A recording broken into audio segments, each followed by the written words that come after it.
Oh, well, happy Monday and welcome to Hour 1 of Unscripted on Fox 49. I'm Blake Haynes. And I'm Tom Turton. How was your weekend, Blakey? My weekend was, what did I do this weekend? Oh, that's why I'm asking. It was a good weekend. We stayed here. We actually stayed in Springfield. Really? I know. Oh my gosh, tourism in several cities down the tube. Document it because it's rare. Yeah, we stayed in town. Jory had to work a lot this week and she was an overnight nurse. So we stayed around here, and that was really it. We just kind of chilled, slept a lot, caught up on like rest and all those things. And that feels good, doesn't it? yes, we finished. You don't always have to be going. No, and that's a good change of pace for us. We finished our show we've been watching. So fun fact about my wife, she's not like, it's not that she doesn't watch TV, but she's just not like as into it as like me. Not invested. Yes, and so it's really hard, not hard, but it's not overly common for us to find like a show that we can watch together and really stick to. Yeah. But we have some that pop up every once in a while. So anyway, we started The Residence, this newer show on Netflix, a few weeks ago, and we finally finished that yesterday, which was exciting. So that was honestly the big thing of the weekend. Wow, jam-packed. What did you do? Well, let's see. I went to the Mickey Gilley Memorial Golf Tournament. Yes. This is the second year for that down at Thousand Hills in Branson, raising money for animal welfare and the Humane Society down there, which he loved. He loved animals, and I didn't play, because leg still isn't working quite right. Sure. But I got to say hi to a lot of people, met some folks, and met some old friends that I haven't seen for a while. So it was very nice. Yeah, I love that. I love that. It was That's great. Good. That's really good. There was something I was going to say, and now I can't remember. But anyway. I did my laundry, too. Oh, we actually did as well. Oh! Except we always say, I always tell Jory, I'm like, I don't know how we are ever going to get by when it comes to laundry. Whenever children come into the picture, we don't have any yet, and we won't for a while. But anyway. You teach them how to do it. Well, yes, but up until a certain point, they can't yet. And the thing is, like, we have so much laundry all the time for just two people, and I don't understand. Like, we literally folded, we finally put away all the laundry that we had stacked up on Saturday. We put it all away. And then yesterday I'm looking, and our hamper is, like, overflowing. And then we did 2 more loads last time. Like, it's literally never ending. Here's a trick for the kids. Buy all of their clothes and everything like that at, like, garage sales. So they're like $1 or $2 each. Just no kidding. No, no kidding. I'm listening. And then you don't wash them. You throw them away. I knew you were going to say the throw it away and thing. you just keep doing that. Right. Boop. But that's something, even if you're not. Yeah. That's a great way to save some money with children because they grow out of things so fast. Yeah, I agree. I've never understood the whole, like, buying really expensive clothing for kids when they're going to grow out of it. That's to be able to put it in garage sales later so you can make money off it. It's an investment. Well, no, so you can you go to a garage sale, you get name brand and really good stuff for $1 or $2, and that's the way to do it.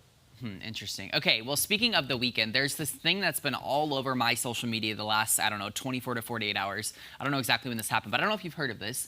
But the Lake Havasu Desert Storm Boating event was this weekend. And take a look at this video, because this is crazy stuff here.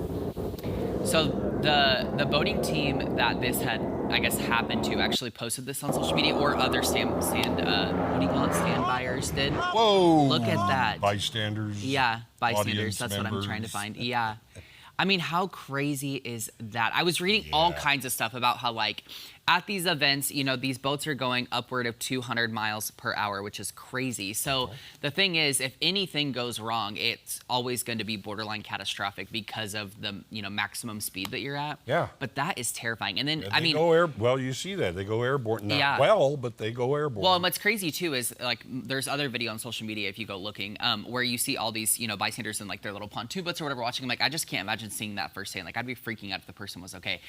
It's on record that everyone is okay. They just have minor injuries. No one, it wasn't fatal, so that was good. But because there have been fatalities doing that kind of stuff. Crazy.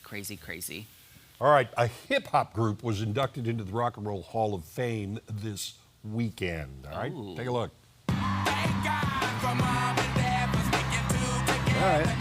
Outkast and several other first-time nominees were inducted into this year's class, including Chubby Checker, About Time, Cyndi Lauper, again, same, and the White Stripes. I think Joe Cocker was also inducted. I did see that, which yeah. is, again, About Time. Nominees were voted on by more than 1,200 artists, historians, and music industry professionals. Some stars that were nominated but weren't inducted included Billy Idol, Mariah Carey, and Oasis. The ceremony is in November. Okay, so nominated but not inducted. So how does that work? Like they just didn't make it to the. I don't. They didn't get understand enough how this votes. works. Yeah. Oh, okay. Yeah. I mean, it's the same thing as the Academy Award. You can be nominated, but that doesn't mean you Do you win. win the award? Okay, interesting. It is. I'm curious what all they consider because it's Well- always a very random batch of folks every year. I think the first thing that they consider is you have to have had your first release, like album or record release, 25 years ago. So Oh. it's like it's not going to be somebody brand new. They're going to be a little more seasoned. Yeah. Yeah, I feel like that makes a lot of sense because it wouldn't make sense to go in the Hall of Fame if you've only been around for, let's say, 4 years. No, so. but you think Chubby Checker just got inducted, and that's from like the 50s and 60s. I was going to say, admittedly, I have no idea who that is. Chubby Checker, The Twist. You ever hear the dance, The Twist? Okay, yeah, I wouldn't That's know that. But his. yeah, okay, that makes sense. I was watching American Idol last night, and their whole theme last night was Rock and Roll Hall of Fame. And so then they announced, I saw these names pop up, and I was like, I mean, I knew Cyndi Lauper and Outkast in them, but beyond that, I was like, I'm not really sure who these people are. So. Joe Cocker? Sounds familiar, but no. Yeah, he's been in a lot. Did a lot of. He's just got a very unique voice, and when he performs, he gets very stiff and tangled up and everything like that. I'll have to He look did it up. Help from My Friends, and of course, I can't remember a single one. That's after okay. That. Well, I'll look it up. That's okay. So, all right. Well, here's something crazy. People are hiring nannies and paying them really good money to watch their plants. Yes, plants. So there's a whole article in the New York Times about this. Plants are the new pets. And people with busy schedules need someone to water, spritz, prune, and yes, love on their plant babies. It's getting to be a pretty big business too. So lots of people are offering full service plant sitters on a weekly or bi-weekly or monthly basis. And some of these services charge clients $50 an hour, excluding materials. I think this is so funny. And here's the thing, kind of makes sense. Like, as bizarre as it is, I mean, if you're really into your plants, they do have to be very tendered for and cared for. And if you're a traveler or if you're busy, I get it. You don't want your plants to die. Well, I can understand the traveling part, but you do come home every day, don't you? Well, yeah, but I don't know if you're, I don't know. See, when you can't take care of your plants, you're too busy. No, I agree with you. I think. Listen, I admit I'm not that type, so I get it. Yeah, no. I mean, well, I will say any of the plants we have in our home, Jory just takes care of, but. See, there you are. Yeah. And she's an overnight nurse, nighttime, yeah. Yeah, so she can do that. The plants I have, they're outside. And it's like, fend for yourself, pals. I was just going to say, do you do anything to them? Yeah, I look at them and go, oh, those are nice. Oh, one died. Yeah, I don't know. And but here's the thing. Good on these people that are doing it because great ploy to get some easy money out of people, especially if it's like easy for you to take. Like I would have no idea where to start. But if that's like your thing, I guess that's a good get. I don't know. Yeah, and I'm sure there are people in this community who would go, that'd be a nice idea. Yeah, that's true. Especially if they have a big home with a lot of plants. Yeah, You know who I think would be a great plant sitter? Huh. Mr. Tom Schmidt. I think you're right. This could be a little side gig for you, Mr. Schmidt. Oh, maybe so. I feel like you would. I feel like you have a green thumb. Do you? Yeah, a little bit. Yeah. Some.